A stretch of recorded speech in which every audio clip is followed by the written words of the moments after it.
Hi വന്നുട്ടോ. അപ്പോൾ എല്ലാവർക്കും സുഖമല്ലേ? ഇന്ന് നമുക്ക് ഒരു അടിപൊളി സലാഡ് ഉണ്ടാക്കാം. നല്ല ഹെൽത്തിയും ഹൈ പ്രോട്ടീൻ അടങ്ങിയ നല്ലൊരു സലാഡാണ് ഉണ്ടാക്കാൻ പോകുന്നത്. അതിനായിട്ട് എല്ലാം ചെറിയൊരു ഫിഞ്ചാളിനാണ് ഞാൻ എടുത്തത്. നിങ്ങൾക്ക് ആവശ്യത്തിനനുസരിച്ച് നിങ്ങൾക്ക് ഓരോ സാധനങ്ങളും എടുക്കാം.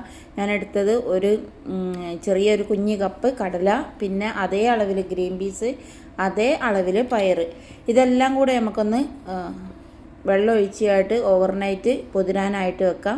അതിന് ശേഷം ഒരു പാത്രത്തിലൊന്നിട്ട് നല്ല കഴുകിയെടുത്ത് അതിന് ശേഷം കുക്കറിലിട്ട് കുറച്ച് വെള്ളം ഒഴിച്ച് ഒരു 5 വിസിലടിക്കുന്നവരെ വെച്ചിട്ട് ഉപ്പും ചേർത്ത് വേവിച്ചെടുക്കാം.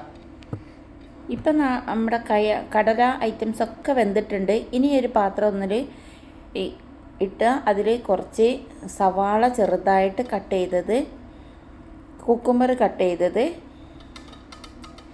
വേറെ പിന്നെ തക്കാളി ചെറുതായിട്ട് കട്ട് ചെയ്തത്, നല്ലൊരു വലിയ തക്കാളിയാണ് ഞാൻ എടുത്തത്. തക്കാളി കൂടുതലിടുമ്പോൾ ടേസ്റ്റ് കൂടും. പിന്നെ ഇത് ഖസ്സാണ്, ഖസ് ചെറുതായിട്ട് കട്ട് ചെയ്തത്. പിന്നെ അതിലേക്ക് ഒരു ചെറുനാരങ്ങ, നല്ലോണം നീരുള്ള നല്ലൊരു ചെറുനാരങ്ങ പിഴിഞ്ഞ് ഒഴിക്കുക. ഇപ്പോൾ ഇനി നമുക്ക് ഒരു മുറി ചെറുനാരങ്ങ പിഴിഞ്ഞൊഴിച്ചു. അതേമാതിരി അടുത്ത മുറിയും നല്ലോണം പിഴിഞ്ഞ് ഒഴിക്കാം.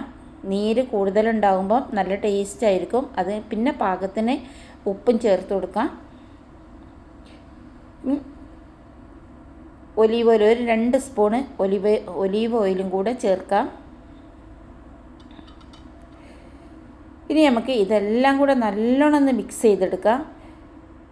ഈ സലാഡ് നിങ്ങൾക്ക് ചോറിന് പകരവും അതുപോലെ രാത്രിയിൽ ഫുഡിന് പകരവും ഉച്ചയ്ക്ക് നിങ്ങൾക്ക് ലഞ്ചിൻ്റെ പകരം എല്ലാം കഴിക്കാം. നല്ലതായിരിക്കും. നല്ല ഹൈ പ്രോട്ടീൻ അടങ്ങിയ സലാഡാണിത്. അപ്പം നിങ്ങളെല്ലാവരും ഒന്ന് ട്രൈ ചെയ്ത് നോക്കുക. എല്ലാവർക്കും വീഡിയോ ഇഷ്ടപ്പെട്ടാൽ സപ്പോർട്ട് ചെയ്യാനും ലൈക്ക് ചെയ്യാനും ഷെയർ ചെയ്യാനും സബ്സ്ക്രൈബ് ചെയ്യാനും മടിക്കരുത്. അപ്പോൾ നിങ്ങൾക്ക് എല്ലാവർക്കും വീഡിയോ ഇഷ്ടപ്പെട്ടിട്ടുണ്ടെന്ന് വിചാരിക്കണം. അപ്പോൾ ഇനി വരുമ്പോൾ വീണ്ടും കാണാം. ബായ്.